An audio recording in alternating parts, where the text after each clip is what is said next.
In South Africa's ever-evolving music landscape, few figures have captured the public's attention quite like Katlego Chauke, better known as Shebeshixt, a rapper whose rise from Limpopo streets to national recognition was as fast as it was controversial. But today, his name carries more than fame. It carries a cloud of uncertainty, legal trouble, and growing concern about whether this marks the end of one of South Africa's most unpredictable musical careers. It's November 2025. The headlines are dominated by one story: the arrest of Shebeshixt in connection with an alleged road rage shooting in Polokwane.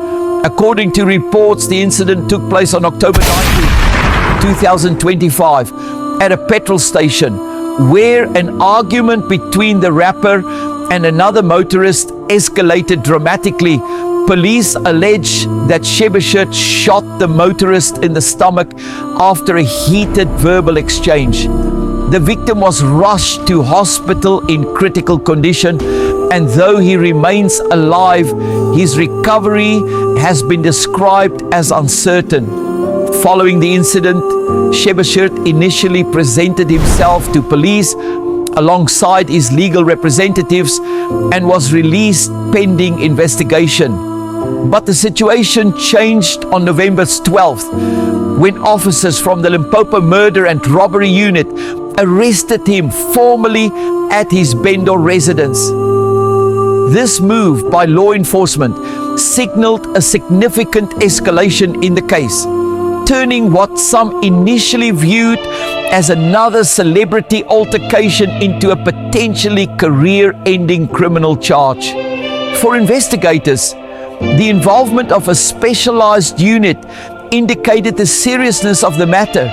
The presence of a firearm, a critically injured civilian, and a public setting transformed the case from a scandal into a violent crime investigation.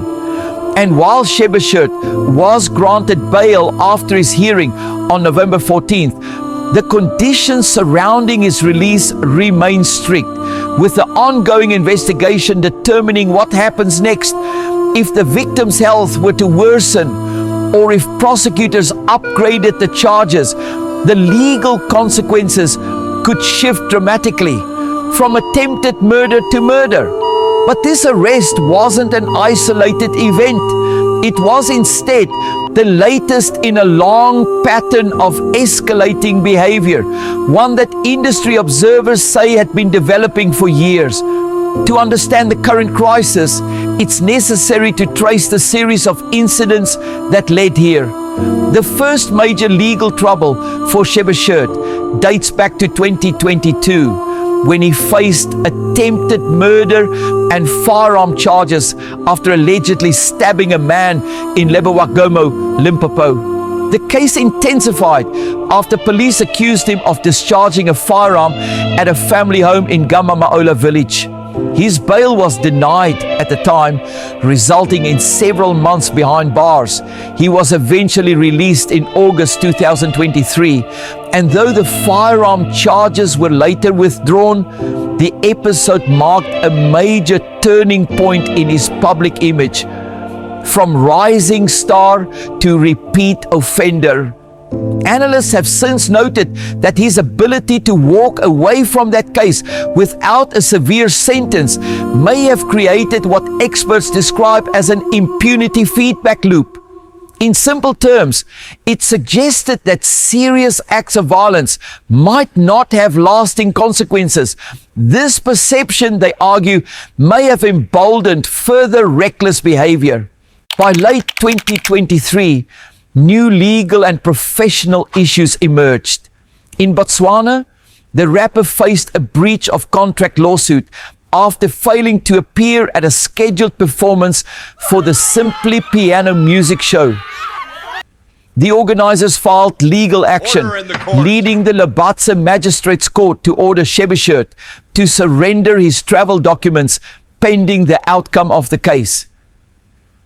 The move revealed another side to his growing instability, not just violent behavior, but professional unreliability.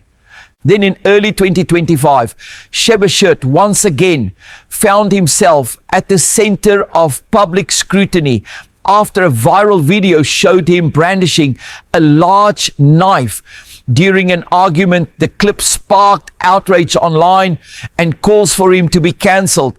Instead of acknowledging the gravity of the situation, he reportedly dismissed the moment as a skit, minimizing the act as a joke. For many, that response confirmed an unsettling pattern, a lack of accountability, a blurring between performance and real-life aggression, and a disregard for the reputational damage accumulating with each controversy.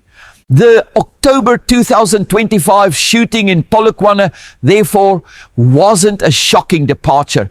It was a culmination, a predictable climax to a trajectory that had been steadily building for 3 years. Behind the scenes, this string of legal troubles has created immense tension for the businesses connected to him.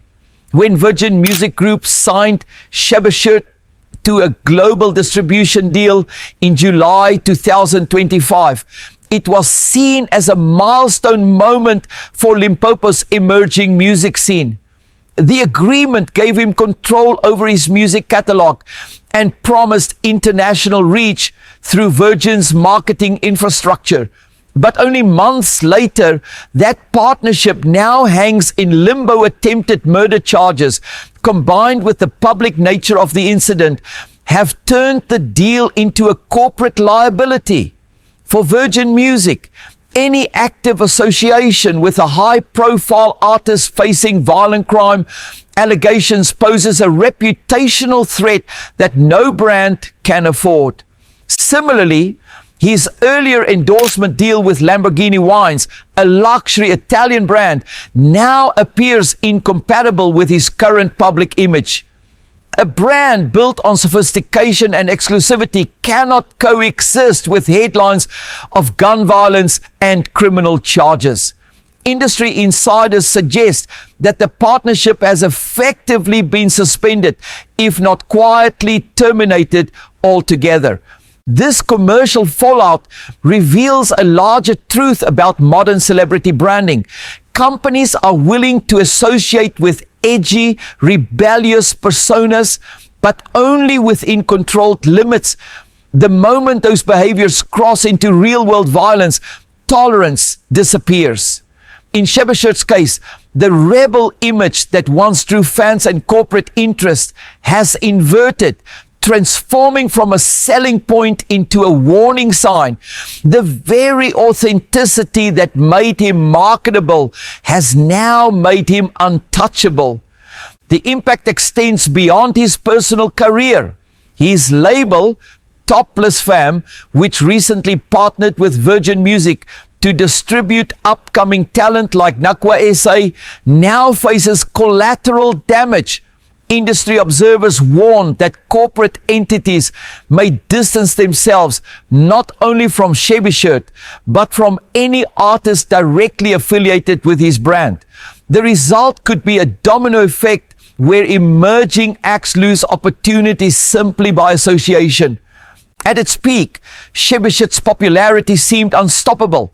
Known for his unfiltered lyrics, street-inspired style, and viral charisma, he became a cultural voice for youth in Limpopo. And beyond, his music resonated because it felt raw, unpolished, and real. A direct reflection of life in the townships. But in an industry built on image, perception is everything.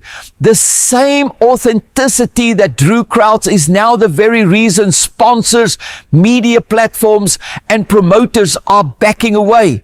The current crisis also raises difficult questions about South Africa's entertainment culture, about fame, violence, and accountability. There's a long tradition of artists who embody rebellion, using music to express social frustration. But what happens when the rebellion turns literal, when art and aggression become indistinguishable? Experts point to local precedents. In the early 2000s, Kwaito artist Zola 7 navigated a similar space, rising from the township, singing about hardship and struggle. But unlike Shebeshixt, Zola managed to evolve. He transformed his notoriety into community activism, becoming a mentor and philanthropist. His story demonstrated that redemption is possible, but only through self-awareness and public responsibility.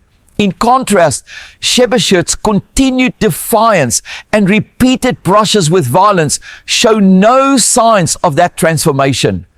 Another layer of this story lies in South Africa's broader social context. The country continues to grapple with high levels of violent crime and gender-based violence, issues that dominate public discourse. In such an environment, celebrities who glorify aggression or fail to condemn it risk public rejection, not because of moral panic, but because their behavior contradicts national efforts to address real social pain. In this light, Shebeshiqt's repeated involvement in violent incidents feels not just reckless, but deeply out of step with the cultural moment. Internationally, there are few successful examples of artists recovering from allegations involving severe violence. While some, like American R&B singer Chris Brown, have maintained fan bases after serious charges, their commercial appeal never fully returned to previous levels. Others, like Meta frontman Tim Lambesis, convicted in a murder plot, saw their careers end entirely. The global music industry tends to draw a hard line when violent crimes are involved, especially when innocent victims are at the center of the story. For Shebeshixt, this pattern is repeating itself on a South African stage. Even if he avoids a lengthy prison sentence, the legal, financial, and reputational consequences could take years to undo. Legal experts note that bail is only a temporary reprieve. The charges remain severe, and the state's case, built around eyewitness accounts and ballistic evidence, will determine whether he faces long-term incarceration. Meanwhile, sponsors have already begun disengaging quietly. Industry insiders suggest that most event promoters are hesitant to book him for performances due to public safety concerns and the uncertainty surrounding his legal status. Without live shows, the primary source of income for many artists, his revenue stream could collapse. For a performer whose rise was rooted in energetic public appearances, that financial blow could be devastating. Behind all of this lies the tragic irony of a career that once symbolized possibility. Shebeshiqt's ascent represented a new chapter for Limpopo's music scene, a rare success story for artists operating outside Johannesburg's mainstream industry. His collaborations, viral freestyles, and unapologetic presence gave hope to many young musicians in smaller provinces. But today, that hope is overshadowed by the consequences of his own actions. Legal analysts describe his current position as critical but not yet terminal. Out on bail, he remains free to perform and release music, at least for now. However, the outcome of the case will likely determine everything. If the victim recovers and charges remain at the attempted murder level, there is still a narrow path toward rehabilitation, though it would require an extraordinary effort at rebuilding trust. This would mean public accountability, professional restructuring, and psychological counseling, steps that so far he has not publicly committed to. Even then, recovering brand value after such a case is rare. Corporate sponsors operate under morality clauses, which allow them to terminate contracts in cases involving violence or criminal behavior. Virgin Music, Lamborghini Wines, and other partners would be expected to enforce these clauses swiftly, both to protect their own reputations and to send a public message of zero tolerance for violence. Without these partners, Shebeshiqt's career would revert entirely to an independent model, self-funded, unsupported, and stripped of international access. From a purely business standpoint, the numbers don't favor him. The cost of a sustained legal defense, coupled with the loss of performance revenue, creates an almost unsustainable financial situation. For management, the focus now shifts from growth to survival, liquidating assets, settling outstanding obligations, and preparing for an uncertain future. If convicted, all professional activity would cease immediately. If acquitted, he would still face years of reputational rebuilding before sponsors or distributors consider collaboration again. The situation has also become a cautionary tale within the South African music industry. For record labels, the Shebeshiqt case underscores the risk of investing in artists whose public personas rely heavily on volatility. Authenticity sells, but unpredictability doesn't sustain careers. What begins as a marketable image of rebellion can quickly transform into a brand's worst nightmare when the lines between character and conduct blur. Public reaction has been divided. Some fans continue to defend him, insisting that the system targets outspoken, unconventional artists. Others believe the pattern is clear, that repeated acts of violence can no longer be dismissed as coincidence or misunderstanding. Regardless of opinion, one fact remains: the courts, not public debate, will ultimately decide his fate. As the investigation continues, the industry watches closely. For now, Shebeshiqt's story is one of both immense talent and self-inflicted downfall. A young artist whose rise embodied defiance, but whose choices may have ensured his undoing. If this is indeed the downfall of Shebeshiqt, it's not just a fall from fame, but a collapse shaped by years of unheeded warnings, unchecked behavior, and the heavy price of authenticity gone too far. Yet in the quiet moments outside the headlines, there remains a faint, uncertain question. Can redemption still exist for someone whose art once spoke so loudly to the streets, but whose actions now echo against the walls of courtrooms? That answer will not come from the fans, the brands, or the media. It will come from the law. And until that judgment is delivered, one thing is certain: Shebeshiqt's future, once defined by music, now depends entirely on whether his next public appearance will be on stage or in court.